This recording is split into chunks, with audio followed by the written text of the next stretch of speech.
안녕하세요. 김태훈 목사입니다. 빵집 목사의 뚜벅뚜벅 메시지. 오늘은 창세기 묵상 49번째 시기와 질투의 열매는 무엇인가? 창세기 30장 1절에서 24절의 말씀 가지고 뚜벅뚜벅 메시지 시작하겠습니다. 저희들은 지금 고난주간을 맞이하고 있지요. 여러분 특별히 고난주간의 말씀을 보지 않더라도 매일매일 주시는 그 메시지를 통해서 다시 한번 말씀을 통해서 내 삶이 점검되고 또한 신앙이 점검되는 그런 고난주간이 되셨으면 좋겠습니다. 오늘도 뚜벅뚜벅 메시지를 찾아주셔서 진심으로 감사드리고 여러분 때문에 행복하다 이런 고백으로 또한 그런 마음의 감사를 담아서 오늘 메시지를 전하겠습니다. 어렸을 때 기억이 납니다. 읽었던 아니면 들었던 이야기인 것 같기도 한데요.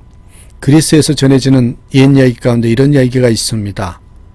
올림픽 경기에서 월계관을 차지한 1등 선수의 기념비를 세워놓았습니다. 그 라이벌 선수가 밤마다 몰래 가서 그 기념비를 부수려고 끌로 그것을 쪼았습니다. 며칠 밤을 몰래 가서 그것을 다 쪼았는데 마지막 밤에는 그 기초를 다 쪼았습니다. 그런데 그 기념비가 넘어지는 바람에 그 아래 깔려서 자기가 죽고 말았다라는 이야기입니다. 사람이 살아가는 사회에는 여러 가지 폐단이 있기 마련인데요. 그 가운데 하나가 시기하고 질투하는 것입니다. 시기하고 질투하는 폐단. 잠언 14장 30절 말씀 한번 보시겠습니다. 마음의 화평은 육신의 생명이나 시기는 뼈의 썩음이니라. 마음의 화평은 육신의 생명이나 시기는 뼈의 썩음이니라고. 시기는 가시와 같아서 자신과 대화하는 사람마다 상하게 합니다. 그런데 이 시기심은 누구에게나 나타날 수 있습니다. 본문에 나타나 있는 야곱에게는 두 아내와 두 첩이 있었어요. 첫 번째 아내인 레아는 자식을 낳았으나 두 번째 아내인 라헬은 자녀를 낳지 못했습니다. 이로 인해서 라헬이 질투하는 내용의 본문, 그런 질투의 내용이 오늘 메시지 담긴 내용입니다. 본문의 라헬을 통해서 질투의 폐단이 무엇인가 한번 생각해 보고자 합니다. 다시 한번 우리가 한번 살펴볼 때 요 시기와 질투의 열매랄까요? 그 폐단을 한번 볼까요? 자, 첫째입니다. 시기와 질투는 영혼의 독이 됩니다. 영혼의 독이 열매가 된다는 거예요. 자, 1절 라헬이 자기가 야곱에게 아들을 낳지 못함을 보고 그 형을 투기하여 야곱에게 이르되 나로 자식을 낳게 하라. 그렇지 않으면 내가 죽겠노라. 여러분, 자녀를 낳지 못하는 원인은 자기에게 있는데 남편에게 책임을 추궁하면서 원망과 불평을 하다 못해서 죽고 싶은 마음을 토로하고 있습니다. 이것이 질투심의 결과입니다. 서양 속담에 사랑하는 자의 마음속에는 천국이 있고 질투하는 마음속에는 지옥이 있다. 그런 말이 있어요. 맞는 말이죠. 사람의 마음에 시기심이 일어나면 그 마음에는 평안이 사라지고 지옥을 방불케 하는 혼란스러운 마음이 일어난다는 것은 당연합니다. 성경은 특별히 야고보서 3장 14절에서 16절의 말씀 속에 이 시기와 질투의 근원에 대해서 말씀하고 있습니다. 보실까요? 시기와 질투의 근원. 너희 마음속에 독한 시기와 다툼이 있으면 자랑하지 말라. 이러한 지혜는 위로부터 내려온 것이 아니요 세상적이요 정욕적이요 마귀적이니 시기와 다툼이 있는 곳에는 요란과 모든 악한 일이 있음이니라. 자, 시기하는 그 마음의 출처가 어디라고 합니까? 마귀라는 것입니다. 마귀. 인류 최초의 살인사건 아시죠? 인류 시조의 아담과 하와의 아들 가인이 그 동생 아벨을 죽인 것입니다. 원인이 무엇입니까? 시기와 질투였죠. 누가 예수 그리스도를 십자가에 못 박아 죽였습니까? 예수님을 시기하던 대제사장과 서기관과 바리새인들이었습니다. 예수 그리스도를 재판할 당시 총독이었던 빌라도에 대해서 성경은 기록하기를 마가복음 15장 10절에서 이렇게 기록되어 있어요. 이는 저가 대제사장들이 시기로 예수를 넘겨준 줄 압니다라. 시기로 예수를 넘겨주었다고. 시기와 질투로 영혼이 병들면 하나님의 역사의 방해자가 됩니다. 그로 인해서 하나님은 무서운 진노의 심판을 받게 되죠. 여러분, 유대인 사이에는 이런 말이 있답니다. 세상에 질투가 없는 사람이 있을까? 사람들은 누구나 질투를 한다. 젊은 남녀가 사랑 때문에, 학자들이 학문을 인정받기 위해, 힘센 자가 다른 힘센 자보다 인정받기 위해 질투한다. 질투란 수백 개의 눈을 가지고 있으나 올바르게 볼 수 있는 눈은 하나도 없는 것이다. 시기하고 질투하는 눈으로는 바른 판단을 내릴 수 없다. 이것입니다. 사람의 판단력을 흐리게 하는 것이 곧 시기와 질투라는 것입니다. 이스라엘 민족이 애굽에서 해방돼서 가나안 땅을 향해 가는 도중에 지도자 모세를 시기하여 원망하는 사람이 있었어요.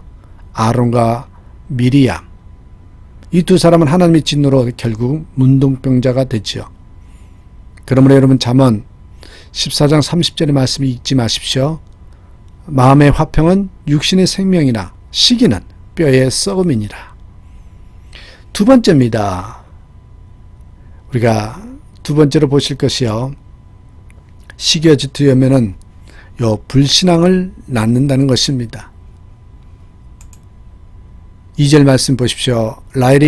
야곱이 라헬에게 노를 바라여 가로되 그대로 성태치 못하게 하시는 이는 하나님이시니 내가 하나님을 대신하겠느냐. 이 말씀은 야곱의 아내 라헬이 야곱에게 한 말에 대한 야곱의 대답입니다. 1절에 뭐라 그랬어요? 라헬이 자기가 야곱에게 아들을 낳지 못함을 보고 그 형을 투기하여 야곱에게 이르되 나로 자식을 낳게 하라. 그렇지 아니하면 내가 죽겠노라. 그 말을 들은 후에 답답함을 느낀 야곱이 화가 나서 한 말입니다. 잉태하고 못하는 것은 하나님께서 하신 일인데 내가 어찌 하나님을 대신하겠느냐라는 것입니다. 이 대화에서 여러분, 라헬의 불신앙을 볼 수 있습니다. 생명의 근원이신 하나님께 믿고 간구하지는 아니하고 남편에게 때를 쓰면서 투정을 부리고 있습니다. 그리하여 남편의 노를 바라게 했습니다. 이처럼 시기와 질투는 언제나 마음을 어둡게 해서 불신앙을 낳게 된다는 것입니다. 성경은 시기에 대해서 이렇게 말씀해요. 고린도후서 3장 3절. 너희가 아직도 육신에 속한 자로다. 너희 가운데 시기와 분쟁이 있으니 어찌 육신에 속하여 사람을 따라 행함이 아니리요. 여러분, 시기와 질투는 육신에 속한 사람, 즉 옛사람을 벗어나지 못한 사람의 특성이라는 것입니다. 그러므로 야고보 사도는 시기하는 사람에 대해서 안타깝게 안타까운 심정으로 권면하면서요, 야고보서 3장 16절에서 뭐라고 얘기를 해요? 3장 16절에서 이렇게 얘기를 합니다. 시기와 다툼이 있는 곳에는 요란과 모든 악한 일이 있음이니라.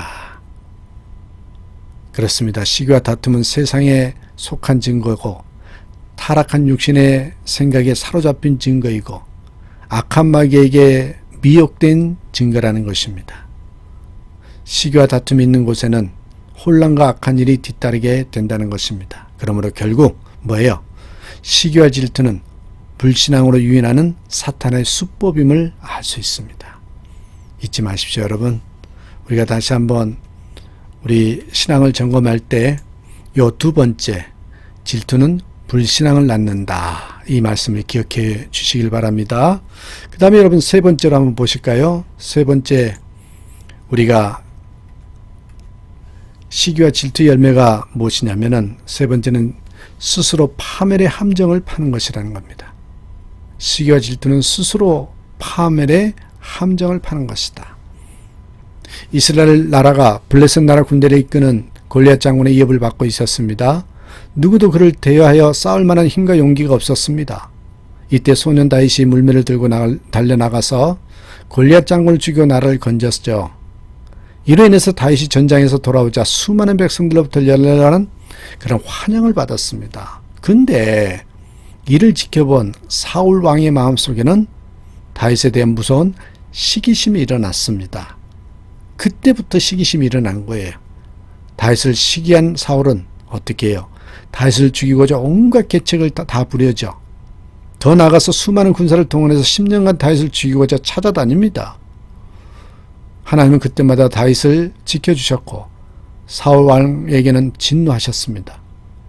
사울에게 주셨던 왕위를 다윗에게 옮겼을 뿐만 아니라 사울 왕의 가문은 혈족까지 다 멸하셨죠.